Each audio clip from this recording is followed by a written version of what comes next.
Hello my dear student. आज हम पढ़ने वाले हैं इन्फ्लुएंजा वायरस, जिसको हम फ्लू बीमारी के भी नाम से जानते हैं। ये बीमारी बड़ा फेमस हुआ था आज से बहुत साल पहले, लगभग 1918 में। 1918 में मानी जाती है कि इंडिया में सबसे भयानक तरीका से ये बीमारी फैला हुआ था, जिसका नाम है इन्फ्लुएंजा। इन्फ्लुएंजा इस वैसे कॉमन लैंग्वेज में यूज नहीं होती है। ये बीमारी ज़्यादातर फ्लू नाम से ज़्यादा यूज होती है। ये फ्लू बीमारी से ज़्यादा फेमस है। और चूंकि यह फ्लू जो बीमारी होती है इन्फ्लुएंजा वायरस के ही कारण होती है, इसलिए इस बीमारी को भी हम बोल देते हैं इन्फ्लुएंजा डिजीज। ठीक है, तो हम इन्फ्लुएंजा कह दें या फिर फ्लू कह दें, बात एक ही है।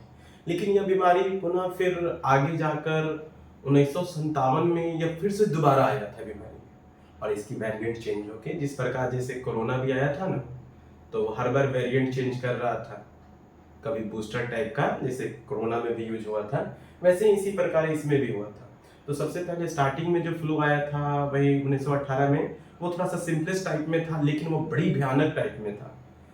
मतलब कि उस वह बीमारी का उस समय इलाज नहीं था, जिसके कारण मतलब कि भारत में बहुत ज़्यादा फैली हुई थी, बहुत ज़्यादा महामारी आई हुई थी, बहुत लोग इसमें मर चुके थे। तो मानी जाती है कि उस समय फ्लू का जननी टाइम मानी जाती है तो 1918 है। 1918 से 1919 के बीच में, ये एक साल के अंदर, या एक साल या 2 साल आप कह सकते हैं, इसके बीच में ये काफ़ी ज़्यादा फैली हुई थी।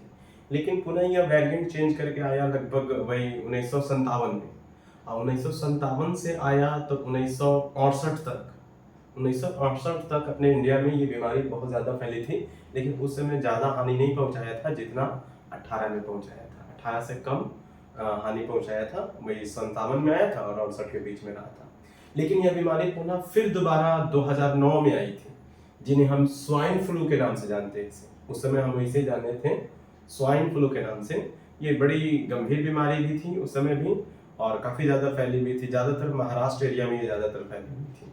महाराष्ट्र एरिया में बड़ा कंडीशन इसका खराब हो गया था। ये आप सबको पता है, 2009 के करीब में आया था। ये आप अपने पेरेंट्स से पूछेंगे तो आपको पता चल जाएगा ये बीमारी। इसके बारे में कुछ लोगों को नॉलेज भी होगा। तो चलिए हम इसके बारे में पढ़ते हैं, ये बीमारी कैसे होती है, कैसे इन्फेक्शन होती है, सब कुछ के बारे में हम इसको जरा देखते हैं। ठीक है ना। तो ये रहा आप लोगों का फर्स्ट पेज है। ये फर्स्ट पेज पे हम लोग देख रहे हैं, इसमें क्या लिखा है। ऐसे ही यहाँ पे लिखा हुआ है वायरल इन्फेक्शन डिजीज है। ये इसका मतलब ये बीमारी जो है वायरस के कारण होती है। और वायरस के कारण होती है, कैसे कैसे होती है हम आपको फिगर में दिखा भी रहे हैं। चलिए हम लोग जरा देखते हैं। तो सबसे पहले हम लोग देखते हैं इसके बारे में।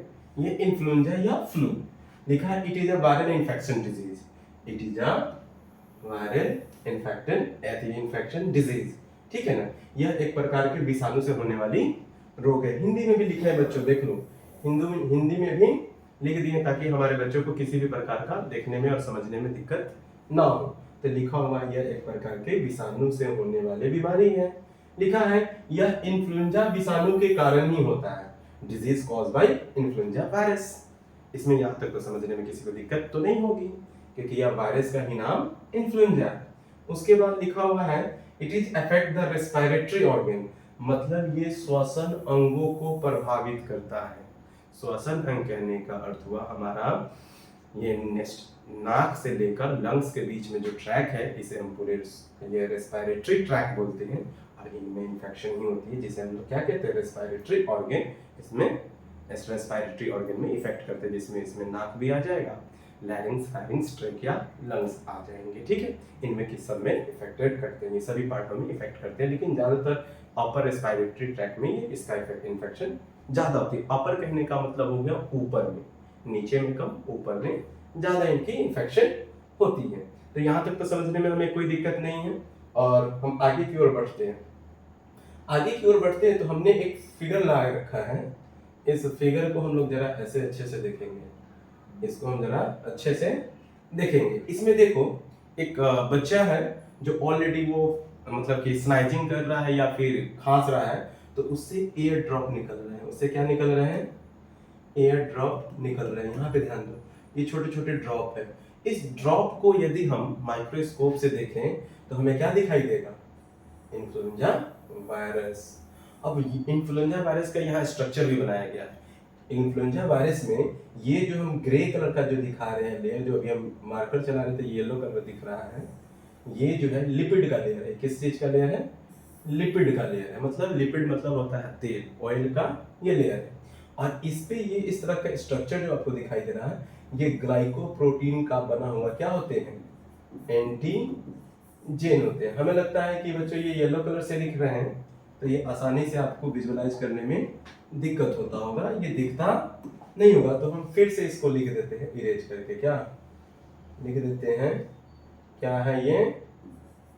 एंटीजेन, जो किस चीज से बनी है? ग्लाइकोप्रोटीन से बनी होती है, ये एंटीजेन है। उसके बाद हम लोग देखते हैं यहाँ पे पिंक कलर से जो गोला गोला दिख रहा है, ये प्रोटीन है। ये क्या है? प्रोटीन है। आपको बता देते हैं, जिसको M1 लिखा गया है, इसमें एक और प्रोटीन है जिसको M2 बोलते हैं। और इसके अंदर जो ऐसे सिंगल ये ग्रीन कलर का जो दिखाई दे रहा है लाइन, ये हमारा आरएनए है। ये क्या है? आरएनए। और हम जानते हैं कि जिस वायरस में जेनेटिक मटेरियल आरएनए होते हैं उसे हम रेट्रोवायरस भी कहते हैं।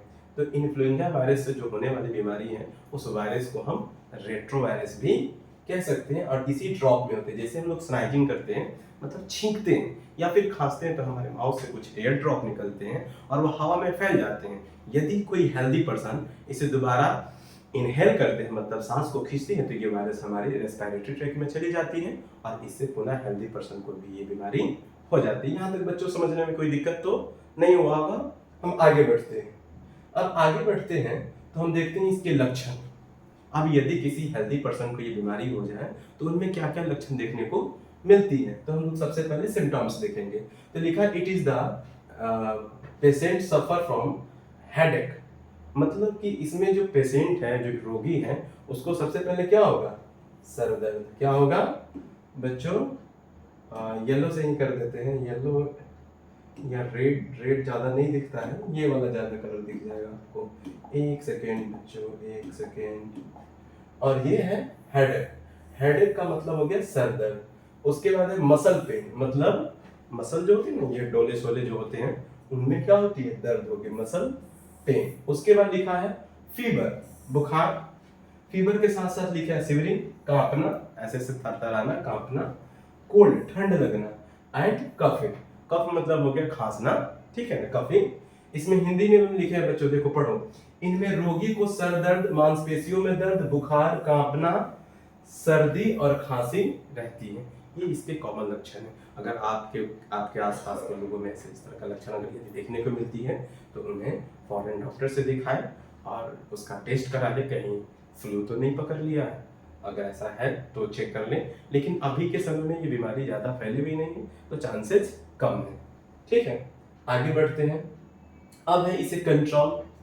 अब हम इसे कंट्रोल कैसे करें, इसे नियंत्रित कैसे करें? यदि ये बीमारी हो चुका है या फिर नहीं हुआ है, आसपास में किसी को हो चुका है, तो इसे बचाव कैसे करें? सेफ्टी नहीं, तो हम लोग देखते हैं यह एक प्रकार के लिखा हुआ it is a droplet infection, या एक प्रकार का क्या है? ड्रॉपलेट इन्फेक्शन डिजीज है। So prevent to the air drop by the using of mask. मतलब कि अब घर पे रहते हैं, अगर आपको ये बीमारी घर में किसी को नहीं है तो आप बेहिचक इत्मीनान से रहें। लेकिन घर से बाहर जब भी निकले तो कोशिश करें किसका यूज करें? मास्क का प्रयोग करें। आप मास्क प्रयोग करके आप इस बीमारी से बच सकते हैं, ठीक है ना। क्योंकि मास्क से ये थोड़ी सी प्रिवेंट मिलती है, मतलब इसे बचाव इससे होती है, नहीं प्रिवेंट होती है।